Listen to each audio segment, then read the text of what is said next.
নামেই super speciality হাসপাতাল, কিন্তু ছিল না সিটি স্ক্যান পরিষেবা। দুর্ঘটনায় গুরুতর আহত রোগীকে সিটি স্ক্যান করাতে নিয়ে যাওয়া হতো আলিপুরদুয়ার জেলা হাসপাতালে। এবারে এই পরিষেবা মিলবে ফালাকাটা সুপার স্পেশালিটি হাসপাতালেই।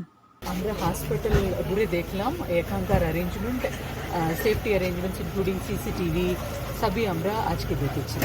ম্যাডাম, এখানে তো ইউসিজি বন্ধ রয়েছে, সেটা কি চালুর কোনো প্রকল্প বা কিছু? ওইটা একটু সুপারের সাথে কথা বলে ওইটা আমরা চালু।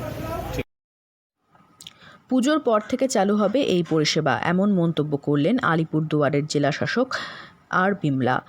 সম্প্রতি এই হাসপাতালে তিনি এসেছিলেন, হাসপাতাল সুপারের সঙ্গে কথা বলেছেন। হাসপাতালের ভেতরে সিটি স্ক্যান রুম আগের থেকেই রয়েছে, তবে যন্ত্রটি ছিল না।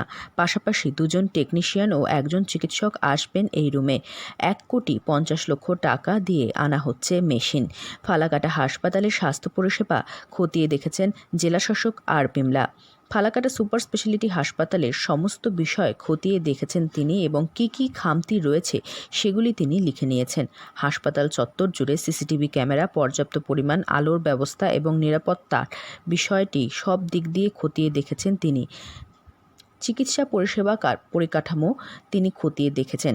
কিছুদিনের মধ্যেই সিটি স্ক্যান চালু হতে চলেছে ফালাকাটায়, সেই বিষয়টি নিয়েও আলোচনা করেছেন জেলাশাসক আর বিমলা। তিনি জানান, ফালাকাটায় এই পরিষেবা চালু হলে বীরপাড়া, জটেশ্বর, জলপাইগুড়ি জেলার বানারহাট, বিন্নাগুড়ি, ধূপগুড়ির মতো মানুষেরা উপকৃত হবেন। পুজোর পর থেকেই এই পরিষেবা চালু করে দেওয়া হবে।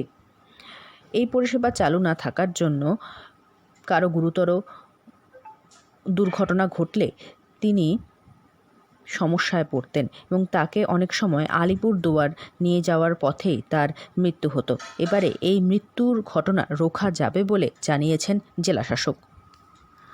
আলিপুরদুয়ার থেকে অনন্যাদের রিপোর্ট, লোকাল 18 বাংলা।